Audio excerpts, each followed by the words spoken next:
Muy bien, y ahora sí nos despachamos, esto es recontra simple. El aparato digestivo, que no lo conocen desde el colegio, ¿no? El aparato digestivo, ahí está la definición, para qué sirve y todo lo demás, correcto, sus funciones, perfecto. El aparato digestivo tiene dos grandes componentes, el tubo digestivo y las glándulas anexas. El tubo digestivo y las glándulas anexas, ¿correcto? El tubo digestivo está conformado por una secuencia de órganos comunicados en serie, ¿correcto? A ver, ahí. Quiero cambiarle color el lápiz. Ahí está. Es una secuencia de órganos huecos, o sea, con cavidad, y que están comunicados en serie, ¿no? Ahí está la boca, esto lo vimos en cabeza, ¿no? Boca, la faringe, el esófago, el estómago, el intestino delgado. El intestino delgado tiene 3 porciones en orden. La primera es el duodeno, la segunda es el yeyuno, la tercera es el ileón. El intestino grueso tiene 2 porciones, el ciego y el colon, ¿correcto? Y finalmente terminamos con el recto. ¿Ok? Ese es el tubo digestivo. Algunas observaciones que quiero mencionar. ¿Dónde comienza el esófago? A veces les pregunto esto, lo digo, no saben. ¿Dónde comienza el esófago? ¿Debajo de qué órgano? Debajo de la faringe. ¿Correcto? El esófago comienza debajo de la faringe. ¿Estamos claros? Aquí vamos a encontrar la unión del esófago con la faringe, ¿correcto? En la unión del esófago hay un famoso esfínter, el esfínter esofágico superior, que es un esfínter anatómico, muscular. En el extremo superior del esófago, debajo de la faringe, hay un esfínter. ¿Qué es un esfínter? Un esfínter es un elemento que cierra un orificio, cierra una entrada o una salida. ¿Me dejo entender? ¿Estamos claros? El esófago comienza debajo de la faringe, ¿correcto? Acá comienza el esófago a este nivel más o menos, y en esa unión está el esfínter esofágico superior, que lo forma un músculo. Pregunta de examen, de concurso. ¿Cómo se llama el músculo que forma el esfínter esofágico superior? Se llama el músculo cricofaríngeo. Cricofaríngeo. Ese es el músculo que forma el esfínter esofágico superior. Significa entonces que no deben olvidar que la entrada del esófago usualmente permanece cerrada. Hay un músculo ahí, el esfínter esofágico superior, que es el músculo cricofaríngeo. ¿Quedó claro? Bien. La unión, llegamos al extremo inferior del esófago, ¿correcto? Esto está en el extremo superior, la unión de la faringe con el esófago, ¿verdad? Arriba. Ahora nos vamos hacia abajo. Llegamos al extremo inferior del esófago. La unión del esófago con el estómago, ahora nos vamos abajo, tiene un nombre. ¿Cómo se llama? El cardias. Cardias. O también se le llama la unión esófago-gástrica. La UEG, como le digo, ¿no?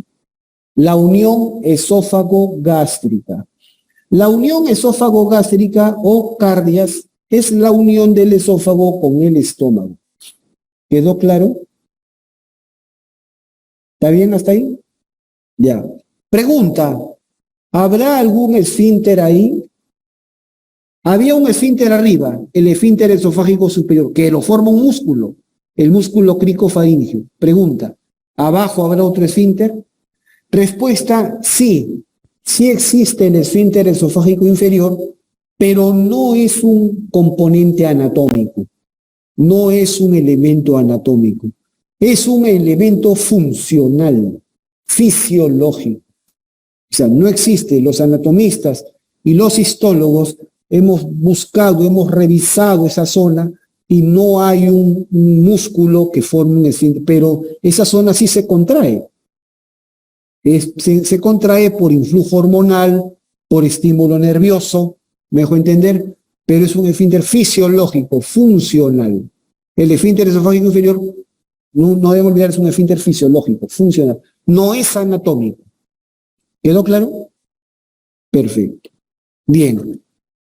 Terminamos con el esófago y llegamos al estómago. Entonces, la unión del esófago con el estómago ya la conocen. Terminando el estómago, comienza el intestino delgado. Específicamente, ¿qué parte? ¿Con qué porción del intestino delgado se une el estómago? Con el duodeno. La primera porción del intestino delgado es el duodeno. ¿Correcto? La unión del estómago con el duodeno, ¿cómo se llama? Es conocida. ¿Cómo se llama la unión del estómago con el duodeno? Ese es el píloro. Píloro. Píloro, o también llamada la unión gastroduodenal. La unión gastroduodenal. ¿Correcto? Y en esa unión aparece otro esfínter más. Otro esfínter más. ¿Cuáles eran los dos primeros esfínteres que vimos? El esfínter esofágico superior, es anatómico, y el esfínter esofágico inferior, que es fisiológico. Aquí aparece un tercer esfínter, el esfínter pilórico, que es un músculo, o sea, es anatómico nuevamente.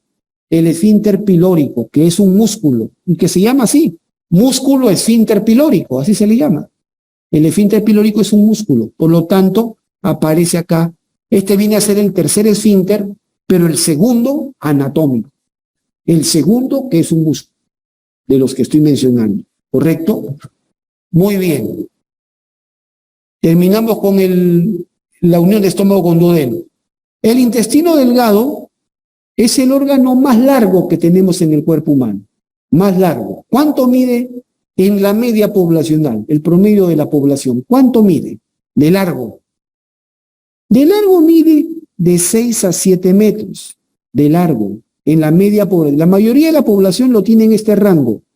De 6 a 7 metros. Sin embargo, se acepta que en nuestra especie, en el Homo sapiens, el intestino delgado pueda medir de 5 hasta 11 metros. Ese es el rango máximo aceptable. De 5 hasta 11 metros. Es decir, si en una cirugía tú te encuentras a un paciente que tiene un intestino delgado de 10 metros, es normal. O de 5 metros 20, es normal. ¿Quedó claro? El rango máximo es de 5 a 11 metros. Pero la gran mayoría de la población lo tiene entre 6 a 7 metros. ¿Correcto? O sea que es bastante largo el intestino delgado. Muy bien. De estos 6 a 7 metros, tenemos 3 porciones: duodeno, yeyuno, ilion. ¿Cuánto mide cada una? El duodeno es la más corta, es la primera porción y es la más cortita. Mide tan solo un promedio de 25 centímetros. Un promedio, o sea, un cuarto de metro nada más. Un cuarto de metro nada más. El duodeno es la primera porción y es la más corta. Mide en promedio 25 centímetros. Un cuarto de metro. Aún me sobra mucho intestino delgado. ¿Me dejo entender? Si considero 7 metros, todavía me están sobrando 6 metros 75. ¿Correcto? Entonces, ¿cuánto mide lo demás? El yeyuno mide los 2/5. 2/5 o 40% de la longitud restante. 40%, 2/5 de la longitud restante. Y el ilion mide 3/5. 3/5 o 60% de la longitud restante. Entonces, ¿cuál es la porción más larga del intestino delgado? El ilion. El ilion es la porción, es la última porción y es la más larga. La primera es el duodeno, es la porción más corta. ¿Quedó claro? Muy sencillo. Nada más. Finalmente, llegamos a otra pregunta. Ya sabemos que había en la unión de estómago con intestino delgado, ¿verdad? Muy bien. Pregunta. ¿Entre duodeno y yeyuno habrá algún límite? ¿Entre duodeno y yeyuno habrá un límite? Sí. Sí existe. existe un ángulo, el ángulo duodeno-yeyunal, así se le llama, el ángulo, también dicen flexura, con X, flexura, la flexura duodeno-yeyunal, o ángulo duodeno-yeyunal, conocido también como ángulo de Threads. Ángulo de Threads, bastante conocido, sumamente importante. El ángulo de Threads, la flexura duodeno-yeyunal. Ese es el elemento que marca el final del duodeno, el comienzo del yeyuno. ¿Me dejo entender? Ahí termina duodeno, ahí comienza yeyuno. O sea, que entre duodeno y yeyuno sí hay un límite bien definido. Bien definido. ¿Quedó claro? Pero no ocurre lo mismo entre yeyuno e íleon. Entre yeyuno e íleon no existe un límite definido. No hay un punto que diga, acá termina yeyuno, aquí comienza íleon. No hay un punto. El cambio es gradual, cambia progresivamente. Entre yeyuno e íleon el cambio es gradual, progresivo. No hay un límite anatómico definido. ¿Quedó claro? Llegamos al final del íleon. Llegamos al final del íleon y el íleon se va a unir con la primera porción del intestino grueso. ¿Cuál es? El ciego. El íleon se va a unir al ciego. ¿Cómo se llama la unión del íleon con el ciego? Se llama la unión íleo-cecal.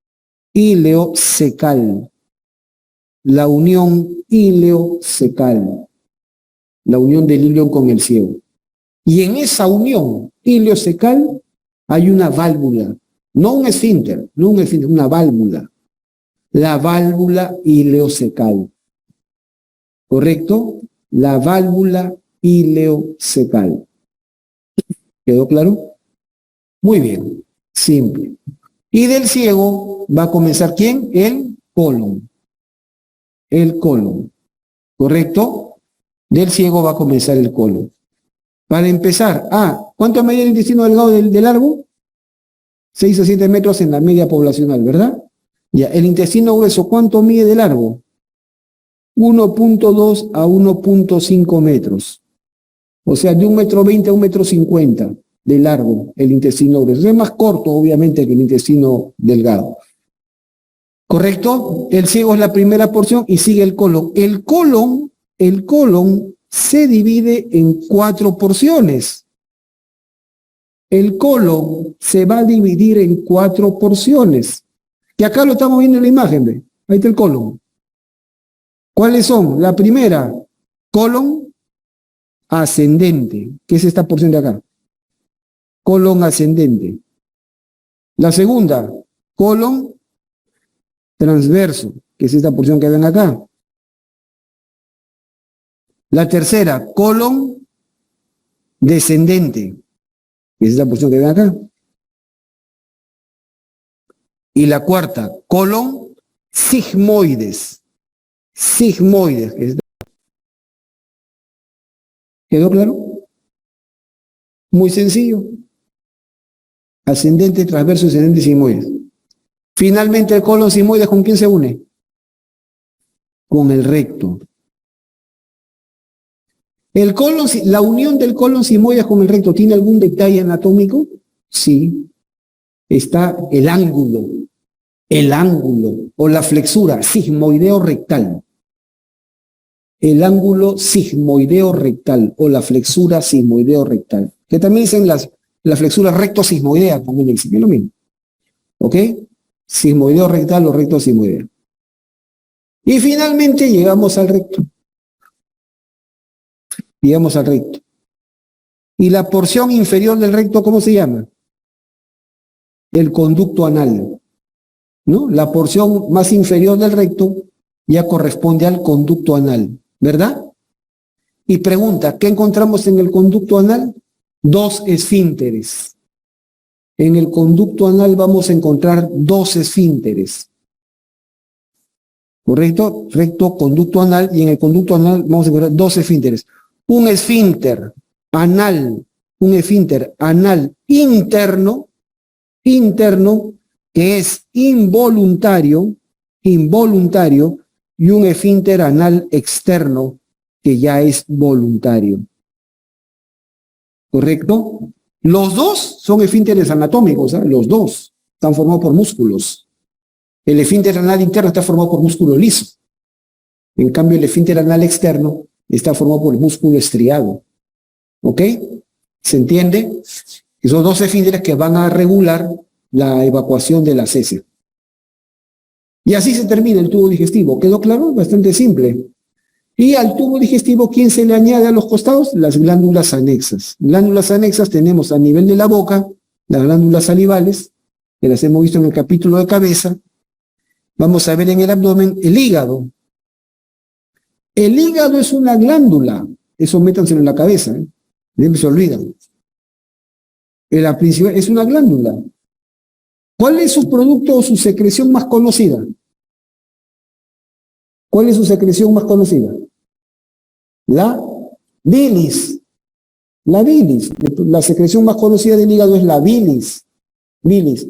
¿Y por dónde excreta la bilis? ¿Por dónde expulsa la bilis? A través de las vías biliares. ¿Correcto? A través de las vías biliares. Por eso pongo ahí hígado y vías biliares. Entonces, el hígado es la glándula más grande que tenemos en el cuerpo humano. Su producto principal o más conocido es la bilis, la cual excreta a través de las vías biliares. ¿Ok? Pregunta, ¿bota la bilis a través de las vías biliares? Perfecto. ¿Y dónde desembocan las vías biliares? ¿A dónde van a dar las vías biliares? Al duodeno. Muy bien. Específicamente a la segunda porción del duodeno. Eso nunca debemos olvidar. A la segunda porción del duodeno. Ahí desemboca la bilis. Segunda, por eso le llamo la porción principal del duodeno. ¿Correcto? Porción principal del duodeno. Una pregunta básica que hago también. ¿Se acuerdan cuando hablábamos de respiratorio, cuando hablábamos de pulmón? Hice la pregunta casi filosofal, ¿qué es respiración? ¿No? Y decía que el hecho de movilizar aire por las vías aéreas es una respiración. Eso es ventilación. Que el intercambio de gases entre el alveolo y el eso tampoco es respiración. Eso es hematosis. Que la respiración es la respiración celular, que es un proceso químico por el cual se obtiene CO2, agua y energía en los enlaces de la molécula de ATP. ¿Verdad? Bastante simple. De la misma manera hago la pregunta, ¿qué es digestión? ¿Qué es digestión? ¿Cualquier cambio en el alimento es digestión? No. O sea, ¿masticar es digestión? Digestión, doctores, digestión es el cambio químico, la transformación química de las sustancias. Y como siempre digo, y por eso me gusta enseñar ciencias básicas, vayamos a los libros de química del colegio. ¿Qué cosa es un cambio químico? ¿En qué se diferencia de un cambio físico? Un cambio físico es simplemente un cambio de estado. Un cambio físico, si yo agarro el agua y la caliento hasta que evapore, ¿deja de ser agua? ¿Deja de ser H2O? ¿O si esto lo meto al freezer y se congela, deja de ser H2O? No, ¿verdad? Sigue siendo agua, congelada en otro estado, pero agua. O si le evaporo, sigue siendo vapor de agua. Eso no es cambio químico, eso es cambio físico. ¿Verdad? Eso es cambio físico. Porque con un cambio de temperatura puedo regresarla a su estado original. ¿Verdad? En cambio, un cambio químico es aquel que se da por reacciones químicas que te terminan transformando una sustancia en otra con propiedades totalmente diferentes. ¿Es así o no? ¿Verdad? Perfecto. En ese sentido pregunto, la bilis desemboca en el duodeno, en la segunda porción del duodeno. ¿Qué hace la bilis? ¿Para qué sirve la bilis? La bilis lo que hace es que la grasa que uno ingiere, al llegar al duodeno, esa grasa, al llegar al duodeno, ustedes han visto cuando la sopa se enfría, se forman como unas gotas de grasa en la superficie, ¿verdad? Esas gotas, los químicos le dicen micelas con C. Esas gotas de grasa que se observan se llaman micelas. Exactamente igual se forma en el duodeno. La grasa comienza a formar micelas en el duodeno. Se acumula la grasa ahí con un caldo ahí de lo que has ingerido y forma micelas. Lo que ocurre es que una micela tiene un tamaño. Quien va a producir el cambio químico, quien va a hacer la digestión química, va a ser las enzimas pancreáticas. Pero ¿qué ocurre? Que si yo tengo un micelón de este tamaño, las enzimas pancreáticas van a comenzar a atacar por la periferia a la micela. ¿Estamos claros? Y le tomaría mucho tiempo digerirla. Entonces, ¿qué hace la bilis? La bilis actúa literalmente como un detergente. Como un detergente. Lo que hace la bilis es rompe la tensión superficial de esta micela y la convierte en micelas mucho más pequeñitas para que puedan ser, vamos a decirlo así, atacadas más fácilmente por las enzimas pancreáticas. O sea, lo que es un gotón así, la rompe y la convierte en gotitas. ¿Me dejo entender? Pero que siguen siendo de grasa. Es decir, la bilis no transforma químicamente a la grasa, simplemente rompe tensión superficial y la convierte en micela más pequeña. Por eso que yo digo categóricamente, la bilis no hace digestión. La bilis no hace digestión. La bilis lo que es un cambio de estado de las micelas de grasa a micelas mucho más pequeñas, facilita la digestión. Eso sí está mejor. Facilita, coadyuva en la digestión. Porque si una persona no tuviera bilis, puede digerir, pero ¿saben cuánto demoraría? Demoraría tal vez semanas a meses digerir la grasa. Pero la evolución ha hecho que produzcamos bilis para que, ¿cómo se llama? Podamos digerirlo más rápido, en horas la grasa. ¿Me dejo entender? ¿Se entiende, no? Entonces, esa es la función que tiene. Perfecto. Otra glándula anexa, el famoso páncreas, ¿no? Que va a producir su famoso jugo pancreático, ¿no? Su secreción es el jugo pancreático, su secreción exocrina, porque el páncreas también produce hormonas. Va a producir su secreción exocrina, que es el jugo pancreático, cargado de enzimas. Estas enzimas son las que van a realizar la digestión. Pregunta, ¿y dónde desemboca el páncreas? También en la segunda porción del duodeno. O sea, como digo yo, el centro de la digestión es la segunda porción del duodeno. ¿Correcto? Es la segunda, ahí, por eso se llama la porción principal del duodeno. ¿Quedó claro? Obviamente, facilitado por la bilis, las enzimas pancreáticas pueden atacar, digerir mejor las micelas de grasa. ¿Correcto? ¿Se entiende? Y ahí también, por supuesto, completan la digestión de las proteínas, de los carbohidratos que se inició más arriba, en el estómago. ¿Correcto? Muy bien. Entonces, simple. Eso es lo esencial, chicos. ¿Correcto? Muy bien. Entonces, ahora sí, veamos acá.